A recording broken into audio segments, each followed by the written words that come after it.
Can I tell you a story? I like telling stories. It was one winter, a few years after I planted the church in Portland.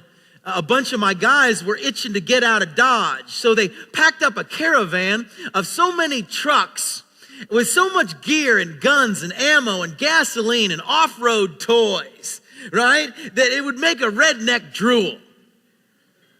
And we headed 8 hours southeast into the high deserts of eastern Oregon, onto thousands of acres of some family's land in the middle of nowhere. And they invited this guy along to spend the week, shooting stuff, hunting stuff, eating stuff, setting things on fire, camping, hiking, climbing, off-roading, just getting away with God and each other.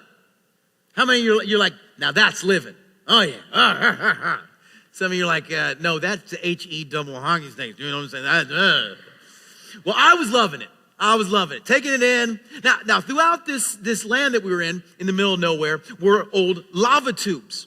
They're long caves originally created by a tube of lava moving down from an erupting volcano. The outside of the tube hardens. The lava in the middle keeps pushing forward to the end till there's no more. And so there are openings at the beginning of the cave are huge, but narrowing down all along the mile or two, all the way to a point at the end. Well, we found the entrance to one. It was family land, so there was no grand entrance or signs of what we were to expect or get ourselves into. It was just a hole in the earth, plunging down into utter darkness. But good old boys with good old flashlights, and we climbed down into the adventure. Down inside, it was huge, larger than this auditorium. With our lights, we explored the massive path of the main path of the lava tube. We explored the cracks and the crevices and the broken places along the way too, always finding our way back to the main tube. But over a mile or two, it kept narrowing and narrowing until we were on our bellies crawling.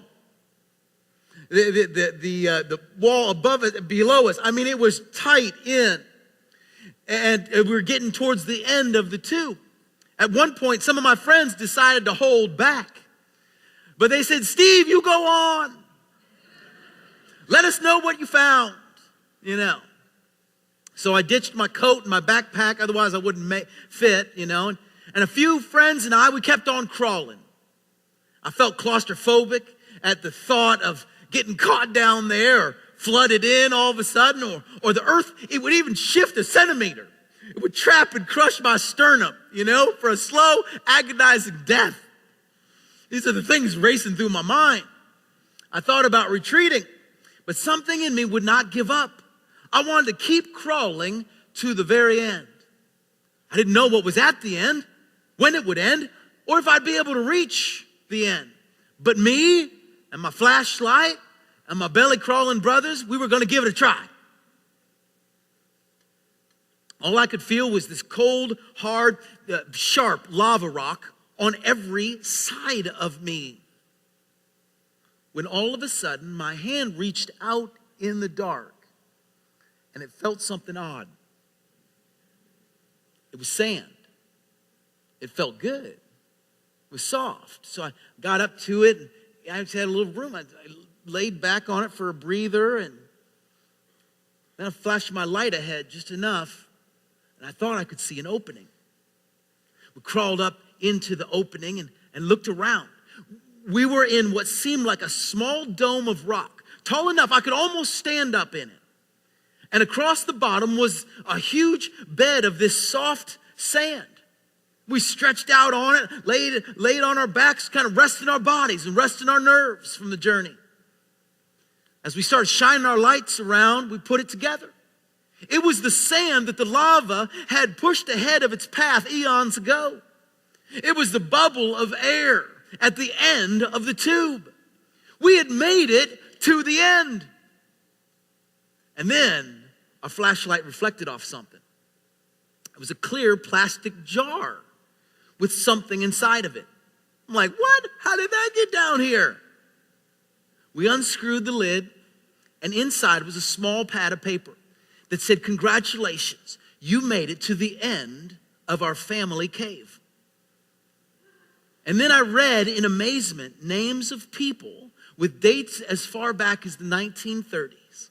The few others who also had made it to the end of this cave in the middle of nowhere.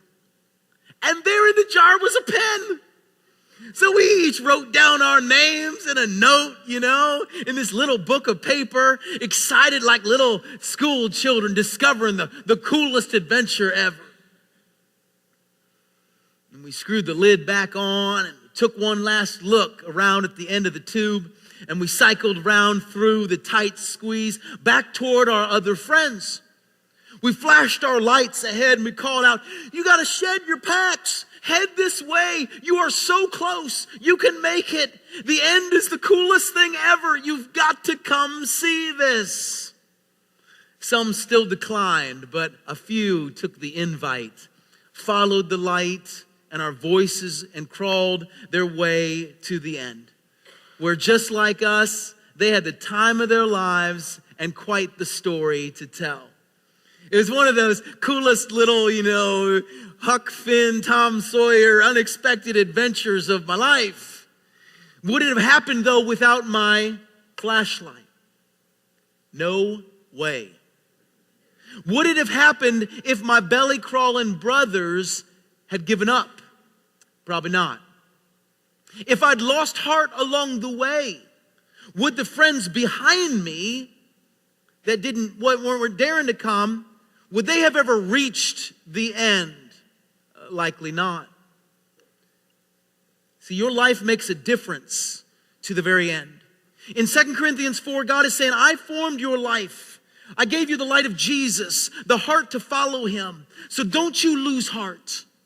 You keep following in the light of my Christ, shoulder to shoulder with any I give you who will crawl it with you, and reach back to any behind you, inviting them to Christ and cheering them on to the end. An end that is the coolest thing ever. You've got to come see this."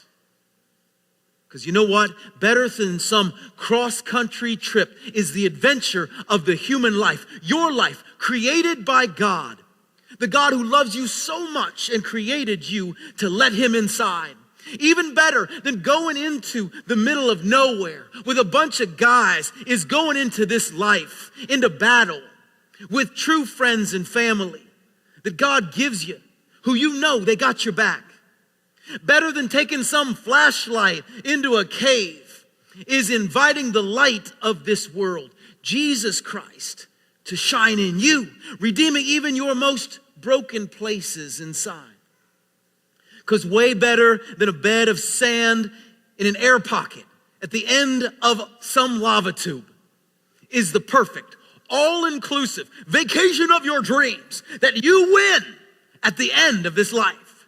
When you get to go to God's house, where God dwells, where God's family is, where room has been prepared in advance by Jesus himself for you.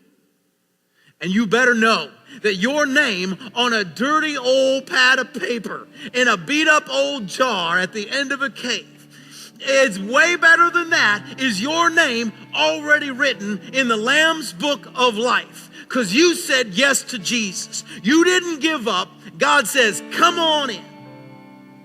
And better even than reaching back to help some friends brave ahead to the end of a cool lava tube is the privilege that we have of reaching out to let others around us see the light of Jesus shining through us so they might trust him and follow him to the end too. So don't ever give up. Don't ever lose heart. With him, you got this. Together in him, we got this. My friends, when all of life is pressing in on every side, keep the end in mind. Because at the end of it all is waiting for you an eternal glory that far outweighs everything else. My friends, it's worth it because he's worth it. So trust him today, love him today, walk in his light every day. He will shine in you. He'll shine through you. He'll redeem and restore even the broken things of your life. So don't you lose heart. You got this because he's got you.